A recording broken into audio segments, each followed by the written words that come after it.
The Courtship of Harry Potter by Diana Williams. Chapter 16. Epilogue. Hermione opened the window and smiled as she saw the owl tapping at it. "Hello, Hedwig. You have a letter from Harry, then?" Hedwig surrendered the envelope and scroll in her claws and accepted a tidbit from Hermione, settling down on a nearby perch to eat and rest. Hermione carried the items back to the bed and carefully crawled under the covers, moving a little awkwardly because of her swollen abdomen. She elbowed the lump that had managed to sprawl across the width of the bed in her absence. "Ron, we've got a letter." Ron poked his head out from under the covers, his hair looking adorably mussed, and she resisted the urge to kiss him senseless. For now. "From Harry? What does it say?" Hermione opened the envelope and pulled out a wizarding postcard, which she handed to Ron, then unrolled the scroll. Ron and Hermione. Mom was right. Corfu is amazing. The ocean is so blue and so clear that you can see the bottom, and we actually swam with dolphins yesterday. Well, I did. Sev sat on the beach and made rude comments about my swimming abilities. Don't worry, I got him back today when I pulled him into the water and, well, you can imagine the rest. 343. If not, tell Ron to look in the book on page 343. This honeymoon was exactly what we needed after the last few months, what with killing off Voldemort and the wedding and everything. Would you believe that Sirius was trying to stuff pictures of eligible wizards into my hands right up until the ceremony?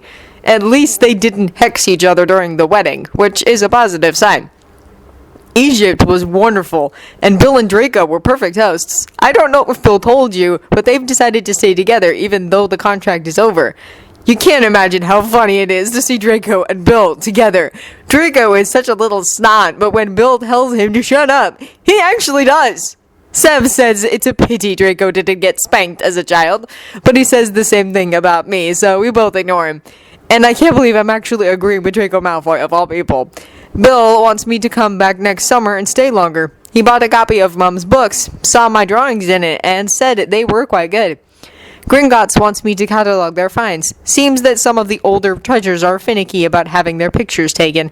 I've received half a dozen other requests for my drawings since the book came out, so I might need a manager after all, Ron.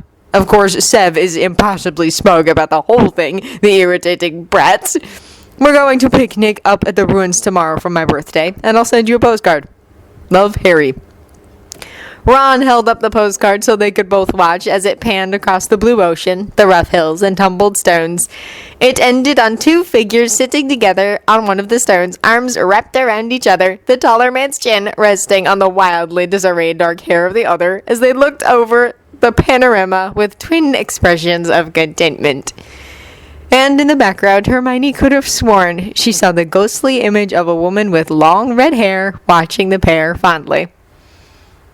The end.